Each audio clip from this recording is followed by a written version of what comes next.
Hey there, and I'm up doing laundry tonight because basically my better half has to go at 5 o'clock tomorrow morning, so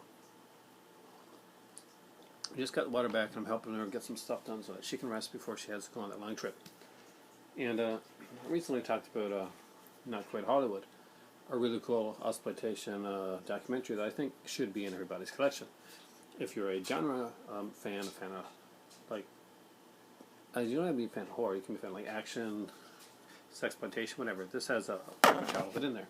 So I thought, why don't we talk about a few cool documentaries that are in my collection. I originally planned to take more, but I've got a big collection. And you guys are like me, and you get stuff on a regular basis, and then things then gets organized. Every once in a while you miss out on some stuff. So there's some stuff here that I hope you guys are all going to like. If you're horror fans and non-horror fans, if you're all movie fans, so Logan Toxic. This is what you're going to watch. You too, Nathan, and you, Falagar. Definitely. First up, just going to do a normal one. I thought it was pretty cool. The Donner Party. It's it's the PBS. I think it's one of the PBS American Experience documentary.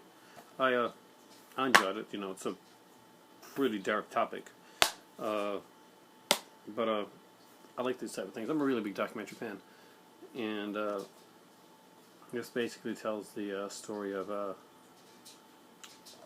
well, if you don't know the Donner Party, watch the documentary. It's pretty cool. Next up is Choicest Cuts from the Grindhouse. There's actually a few of these. Basically, what this is, it's a trailer tape, and it's a lot of Grindhouse trailers, stuff like House of Whipcord. A lot of really cool stuff. You're gonna come out of this with movies that you want to see and want to own. And there's a cool little featurette on it. But I kind of take a trailer tape documentary. You decide. I take a lot of these trailer tapes as kind of like documentary, like snapshots of movies that were done back then. This is one I picked up when I was in Ontario. I heart monster movies, and I'm going to rewatch and review this one soon. I actually haven't seen it yet. If anybody's seen I Heart Monster movies, let me know what you think. I think it's more of a local-ish one, but who knows? I think it's was this done in Ontario, maybe? It looks like it's fairly local. Anyway, I liked it. I liked it. I liked the look of it. A lot of big convention actors in there. That's not badly. This is being done very fast, right off the cuff. Boogeyman. This is one that when I saw this and I read about it, I was so excited to see this documentary scenes from like some of the great horror movies of all time. Hellraiser, Nightmare on Elm Street, Texas Chainsaw Massacre, Scream, Child's Play 2, The Dentist, Jason Goes to Hell. Yeah, it's not that good.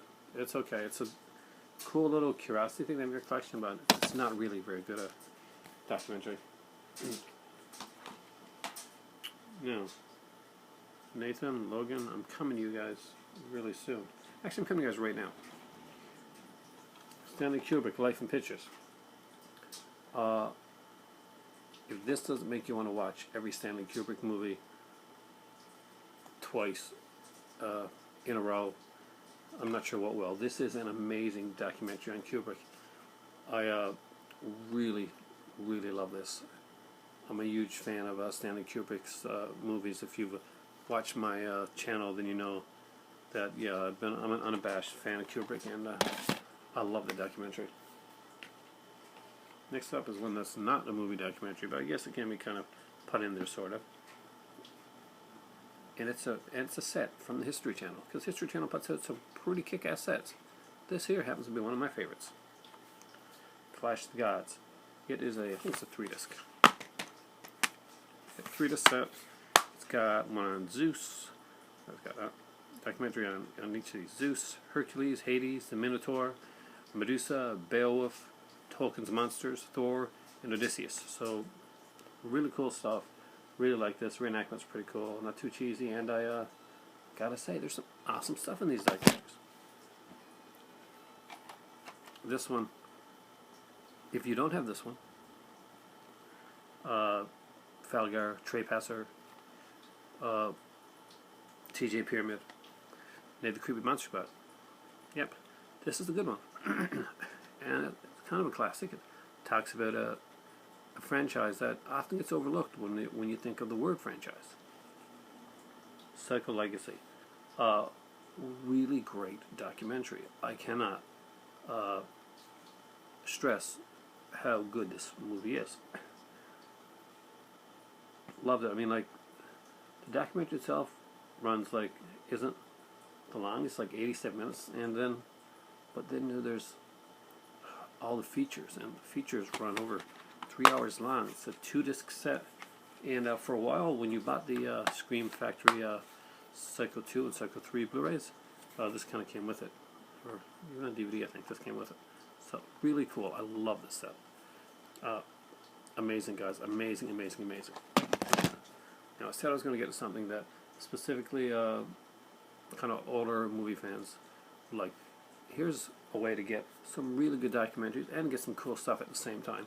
And no, I'm not going to talk about Scream Factory because I've done a lot of that lately. There's another one. Recently, I spoke with Logan on YouTube about stuff like Marx Brothers and silent films and classics and that. And we both here love the classic stuff. Many of us on here do. And I have the Laurel and Hardy collection. It's a pretty cool series of shorts that they did. But you know what's really cool on this TCM Archives edition? There's a feature-length documentary. I think it runs about 2 hours or so. Called "Added Attractions: The Hollywood Short Story," narrated by Chevy Chase. Showcasing Laurel and Hardy, Little Rascals, Three Stooges, many, many, many more. Goes through the history of short films in Hollywood. TCM Archives collections, a lot of them, these type here, have great documentaries. Let's talk about one more. If you're an older movie fan, this is one of the best documentaries I saw. I mentioned it before, and I mentioned the fact that when I first saw this documentary, I rewatched it immediately afterwards so that I could write down the names of some of the movies that were in the documentary to make sure that I could buy them and get them for my collection. And the documentary was on this here, Forbidden Hollywood Volume 2. If you're not familiar with the Forbidden Hollywood series of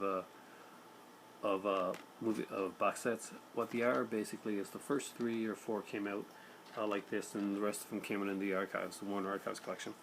But they're pre-code Hollywood films, and it will take another video for me to talk really about pre-code stuff, but basically it's before the censorship era of Hollywood when a lot more stuff went on, and just very cool, different stuff. There's a documentary in this called Thou Shalt Not: Sex, Sin, and Censorship in Pre-Code Hollywood, and it is one of my favorite documentaries of all time. I love pre-code stuff. One of my favorite movies, Three in a Match, is actually on this set of early Humphrey Bogart. And, a lot of, you get to see a lot of Clark Gable in a lot of these movies here too as well, because Clark Gable was always the bad guy. Yeah, I know it's hard to picture now, it's the guy that made Gone with the Wind, but you usually like the heavy, the kind of like the bad guy. But it's a fantastic documentary. So Nathan, Logan, these archive sets are a gold mine when it comes to full-length feature documentaries. There's another volume, I think it's the 3rd volume of this one, has 2 William Wellman documentaries, and full-length William Wellman documentaries. And if you don't know who William Wellman is, just Google the guy's name. You'll want to get the documentaries. Definitely an interesting character in film history. Now, I was asked recently on one of my inbox why this? Why do I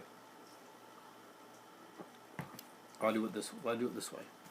Well, I just like to, chronicle it, keep stuff going, and constantly like to have, I constantly have something to say and want to get it out.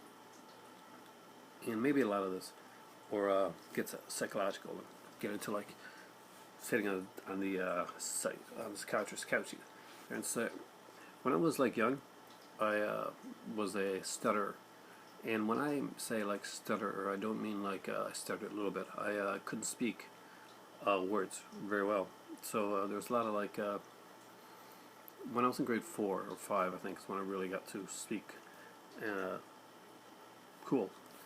And thank you, my grade 4 teacher, for telling me to take up acting and like singing. Even though I couldn't sing, it was able for me to speak, and Lord knows I never shut up since. So that's why I just chronicle things and keep things going. And it's usually late at night when I am highly caffeinated and in the mood to speak my mind.